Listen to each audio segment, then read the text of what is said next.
suicidio más grave es el del hijo no deseado. Imagínense ustedes, de un hijo no deseado antes de ser concebido, el escenario neonatal es bastante siniestro. ¿Qué significa ser parte de un enorme grupo de seres humanos que son no deseados por el sistema social? Matar a niños y adolescentes parece ser como matar el futuro de México. Entonces es muy grave que se estén dando particularmente muertes de niños, de nuestros jóvenes. La negligencia, donde faltan las estructuras sociales que protejan a nuestros niños. Porque los niños del hoy van a ser los adultos del mañana, y si nosotros permitimos que a nuestros niños se les violente, se les enferme, vamos a tener una sociedad enferma, una sociedad que va a seguir padeciendo los grandes traumas que hemos estado padeciendo a lo largo de la historia.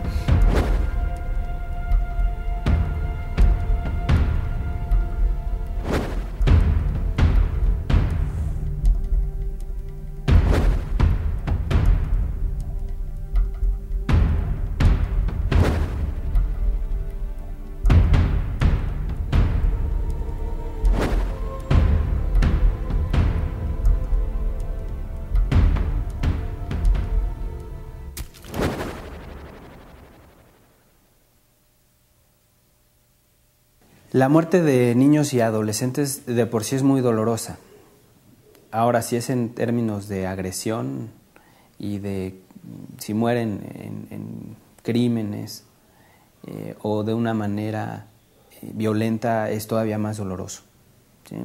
Los que han estudiado el duelo, algunos de ellos han establecido que el duelo más difícil de elaborar es el duelo por el hijo.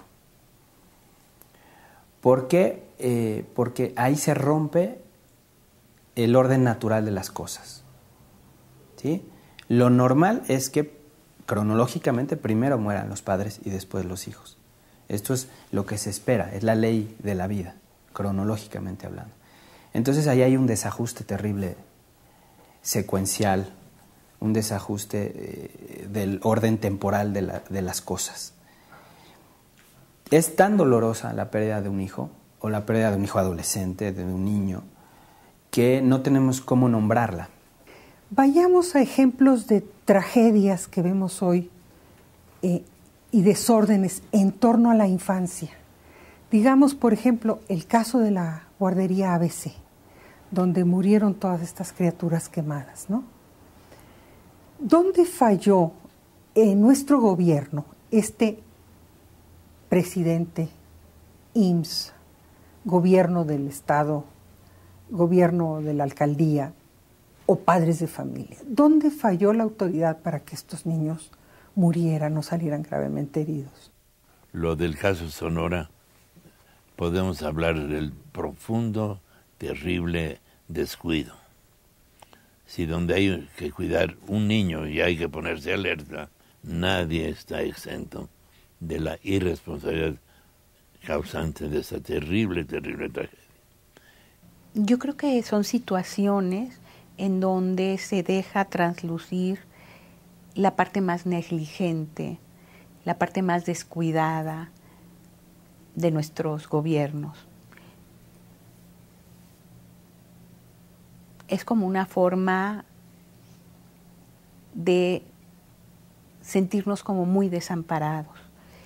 Me parece que si se da tanta publicidad a estos acontecimientos, es solo un reflejo del desamparo en el que nos sentimos. Entonces es muy grave que se estén dando particularmente muertes de niños, de nuestros jóvenes, porque además, junto con el dolor que implica, se pierde el proyecto futuro de una posibilidad de un ciudadano que ya no va a ser más, ¿sí? Digamos que aquí es una pérdida muy grave porque es la pérdida potencial de un sujeto que podría haber tenido una situación creativa, una situación madura, una situación de aporte a la nación, y esto ya no va a ser más. Yo creo que estamos hablando como de una muerte a dos niveles, a nivel simbólico y a nivel real. A mí me preocupa esta parte donde si bien se ha publicitado, ¿no?, la infancia como aquella época de crecimiento, de desarrollo, de imaginación, nuestros niños mexicanos como que rápidamente se ven desprovistos de todas estas posibilidades.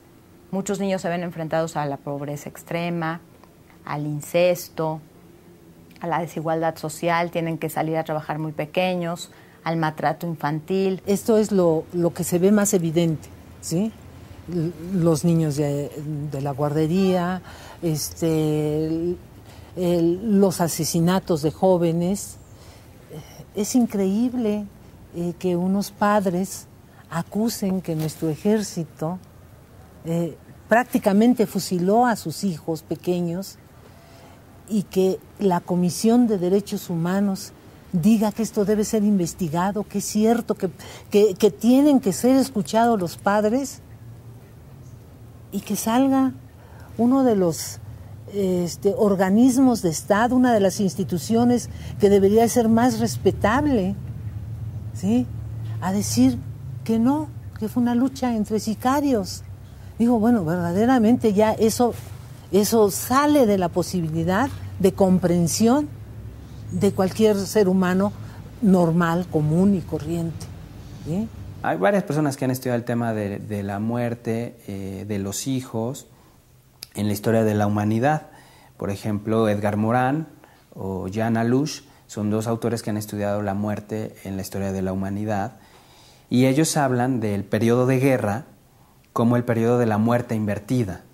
Muerte invertida porque en la guerra es una situación social en donde los que más mueren son jóvenes, mueren los hijos, ¿sí?, que son los que están en batalla, porque los grandes son los que no están en batalla, ¿no? Son los que organizan la batalla. Entonces es una situación, por eso las guerras son tan traumáticas, porque se invierte el orden de las cosas, por eso le llaman muerte invertida, porque se invierte el orden de las cosas, el orden cronológico de las cosas, y a punto que puede llegar pueblos enteros o sociedades enteras en donde pierden a todos sus jóvenes, pierden a sus hijos, y aquí se pierde generaciones potenciales de futuros ciudadanos.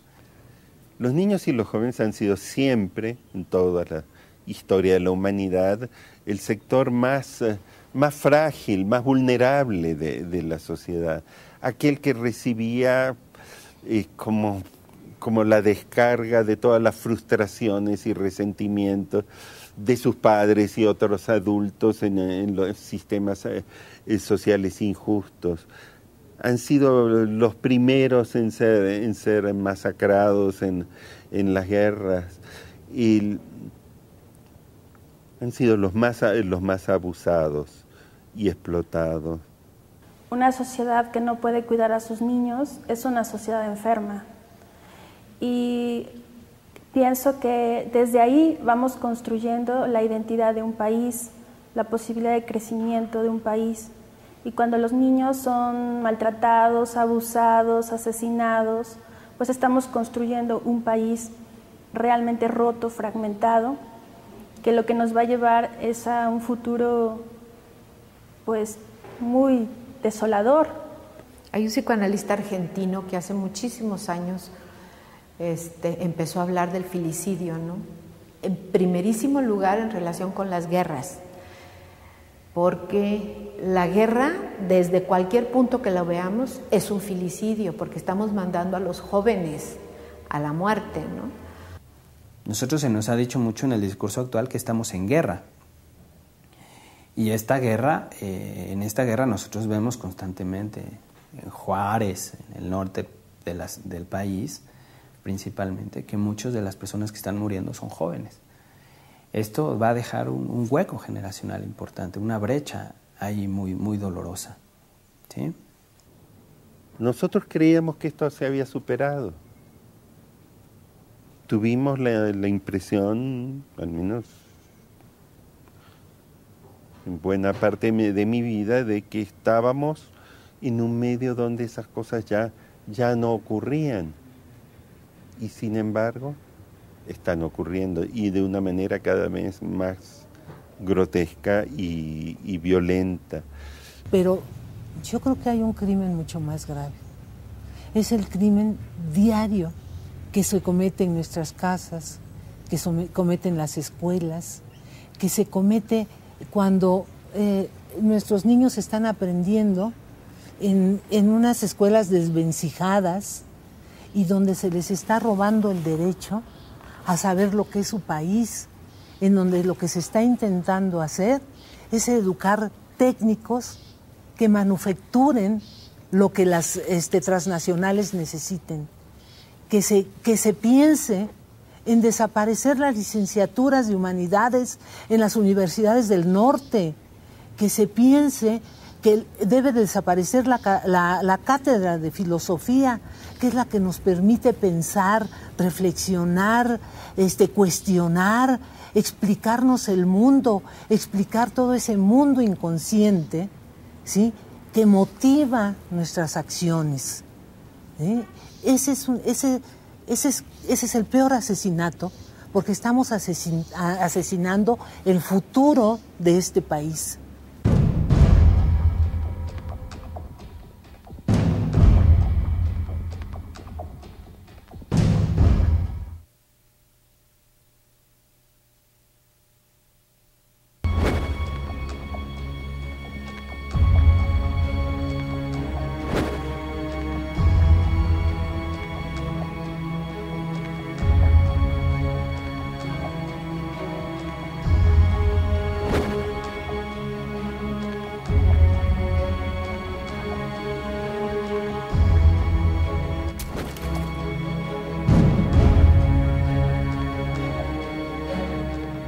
Un país que está bien educado y un país en donde hay trabajo es un país en donde muchos de estos problemas que nosotros hablamos no ocurrirían. Sí necesitamos educar a la gente, sí necesitamos movernos hacia las artes. El arte es una de las formas humanas más maravillosas en donde el individuo puede canalizar, sublimar, proyectar una cantidad de cosas y le sirve para curar muchas de estas situaciones. Una persona que no fue deseada no va a ver con alegría el momento glorioso de un embarazo. Ahí yo he establecido que en todo ser humano hay, antes que todo, una ambivalencia preconceptiva. Y es evidente que los que han descuidado a los niños son productos de esa ambivalencia. No fueron deseados y por lo tanto repiten la tradición de no desear. Fueron apaleados, apalean. El doctor Fedes es un personaje grandísimo de nuestra comunidad psicoanalítica, casi un héroe, ¿no? Se puede decir, porque es el que ha hablado en voz más alta precisamente de la importancia del problema del filicidio, ¿no? El filicidio más grave es el del hijo no deseado, ¿sí? El hijo no deseado es un hijo que nació condenado en alguna forma a la muerte de la desatención, de la negligencia, de la falta de conducción, de la falta de formación y de desarrollo, porque siempre va a estar la agresividad implícita en la pareja que los forma de que ese hijo no lo deseaban, no lo querían, llegó por accidente nada más, ¿no? Mi contribución al psicoanálisis, y me la han reconocido con mucha amabilidad, es haber descubierto las causas primarias de la violencia. Y en verdad todo se reduce a ello. ¿De dónde viene? De un embarazo o un hijo no deseado. Imagínense ustedes, de un hijo no deseado antes de ser concebido, el escenario neonatal es bastante siniestro. El problema de la violencia se origina en que los hijos no son deseados, ¿sí? Los hijos son rechazados. Esos hijos no deseados, esos hijos no rechazados, esos hijos rechazados son los que van a ser el germen de los violentos en el futuro, ¿sí? De las personas más enfermas. Hay una patología psiquiátrica que se conoce como el trastorno borderline de la personalidad. Generalmente las personas más graves, más violentas en una sociedad tienen este diagnóstico, el de trastorno borderline de la personalidad. Y en las estadísticas que se han hecho, generalmente no pasan de un 10%, de un 5% de estos grupos que generalmente son jóvenes que tienen este padecimiento, pero que provocan un grave trastorno en toda la población. Y si seguimos el origen y el desarrollo de estos muchachos, fueron muchachos no deseados. Cabe preguntarnos si ser un niño no deseado en una familia es algo enfermante que lleva a la desesperanza, al pesimismo y al deseo de morirse. ¿Qué significa ser parte de un enorme grupo de seres humanos que son no deseados por el sistema social, ¿no? Que son vistos como un estorbo, que no tienen lugar alguno y que se preferiría que se murieran? Esto también es enfermante.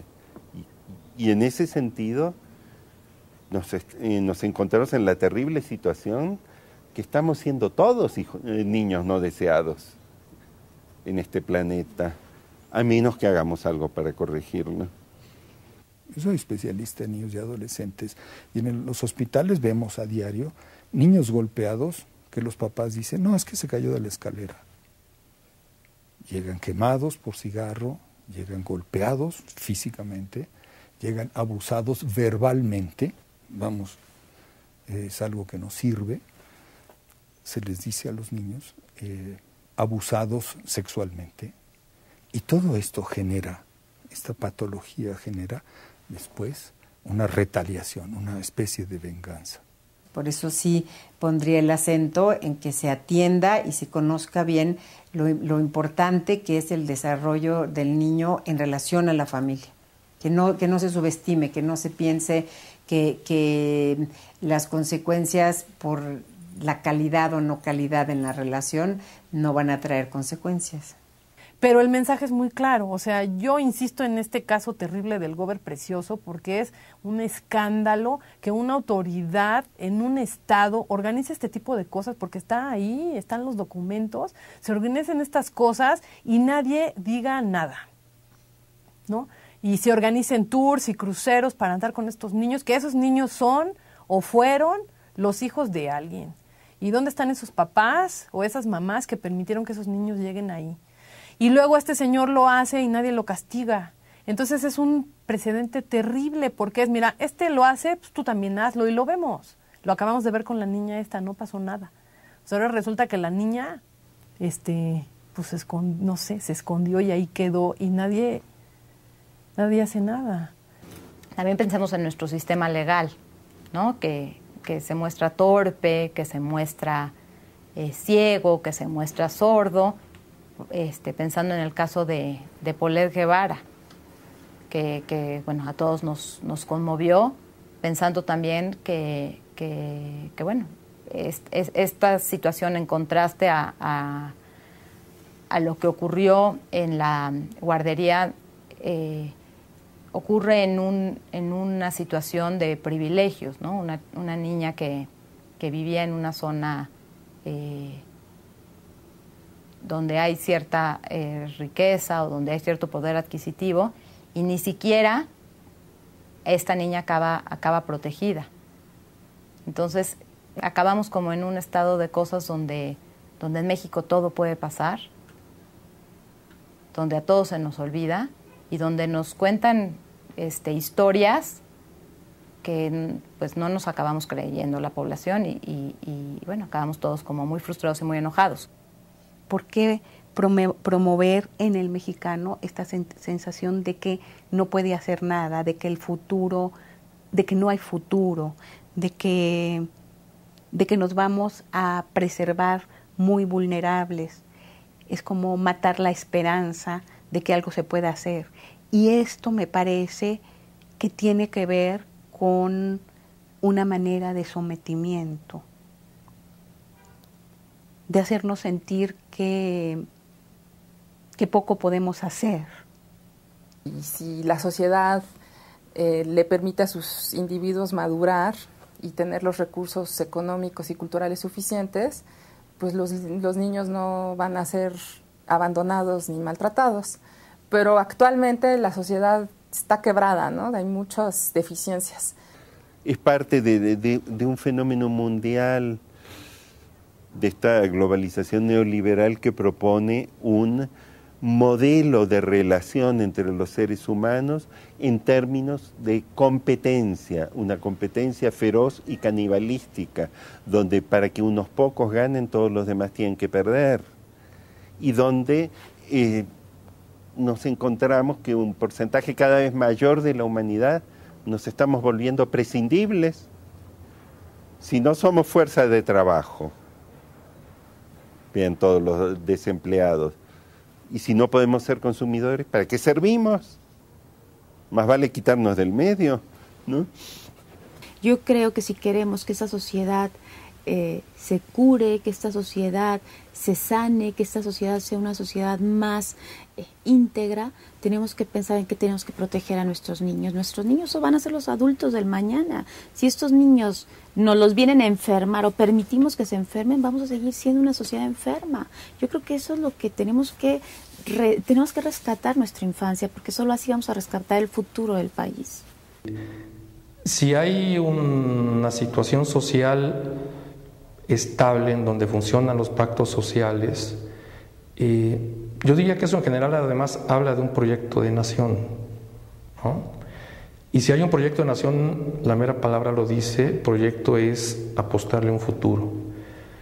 Y si yo le estoy apostando al futuro, evidentemente tengo que mirar hacia los niños y los adolescentes.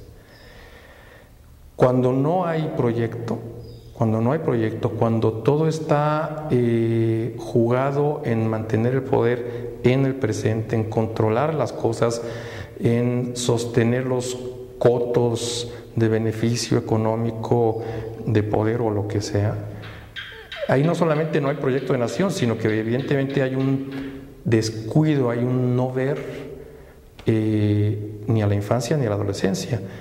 Y más cuando tenemos un sistema, insisto, cultural y educativo que evidentemente no le importa ni la infancia ni la adolescencia. El gran reto que tenemos es que estamos en una situación en la cual, por ejemplo, el psicoanálisis y las diferentes terapias psicológicas tratan de resolver problemas que ya se dieron.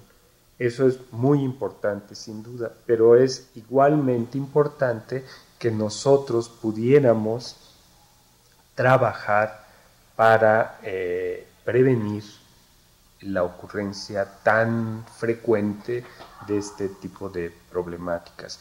Y yo insisto, esto tiene que ver con una serie de aspectos educativos. Uso el término educativo en el sentido amplio, no en el sentido, digamos, pedagógico de escuela, sino más amplio, que implica desde luego la formación en las escuelas, en la primaria, que es un espacio que marca mucho, y desde luego también en las universidades, ¿no?